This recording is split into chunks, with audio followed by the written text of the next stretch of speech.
fils de ma patronne.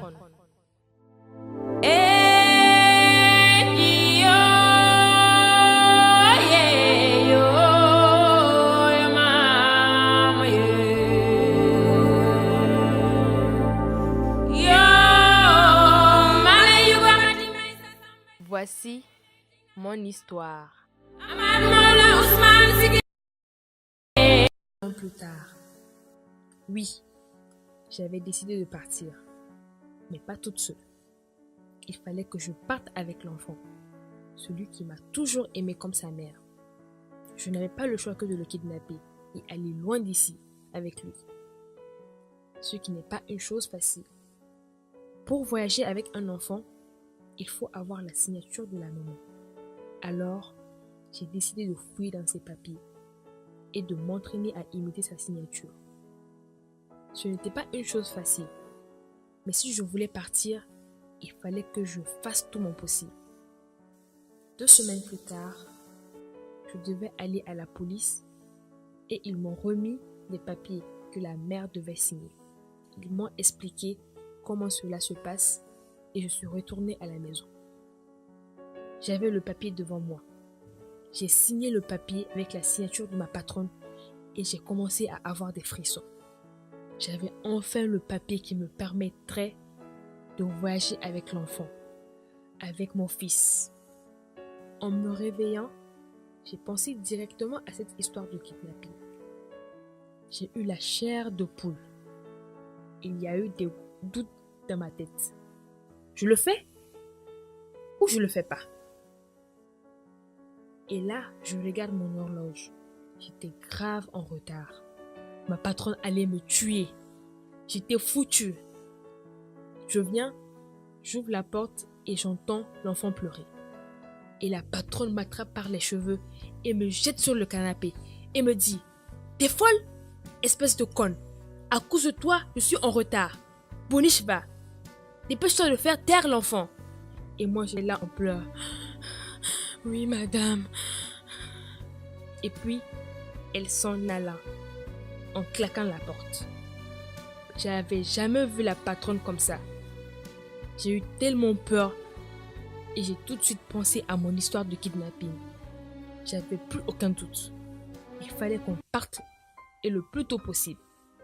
Il y avait un autre problème. C'était de savoir si l'enfant voulait partir avec moi. Nous sommes allés nous promener, nous avons mangé une glace et puis nous sommes rentrés à la maison.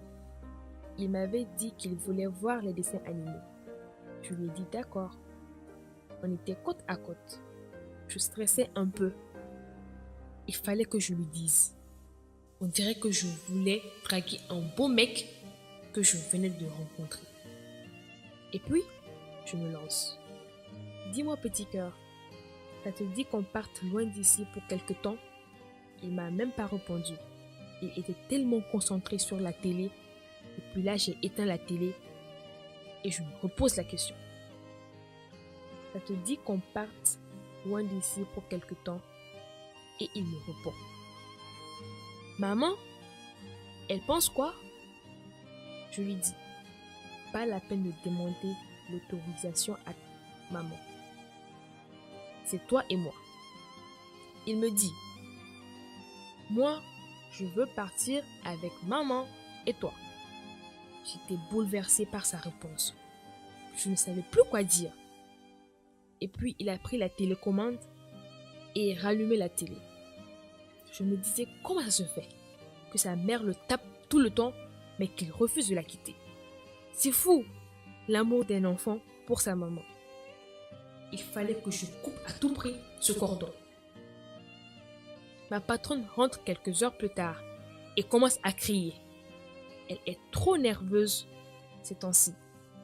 Peut-être à cause de son boulot. Les gens peuvent changer comme ça d'un coup. La dame que j'admirais, une dame que je portais dans mon cœur, est devenue une sorcière pour moi. Ne jugeons pas les gens trop vite. Ça peut nous porter préjudice. Depuis tout ce temps, elle me frappe. Elle frappe aussi son fils. Elle nous maltraite et je ne pouvais rien y faire. Vous allez me dire d'aller porter plainte, mais je ne pouvais pas. Il fallait que je parte avec l'enfant. Et à chaque fois que ma patronne partait, j'essayais de convaincre l'enfant pour que nous quittions cette maison. Mais il était toujours résistant. Il voulait que sa mère soit là et j'avais plus le choix. Il fallait que je le force à partir.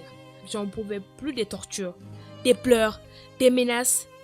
J'allais kidnapper le fils de ma patronne.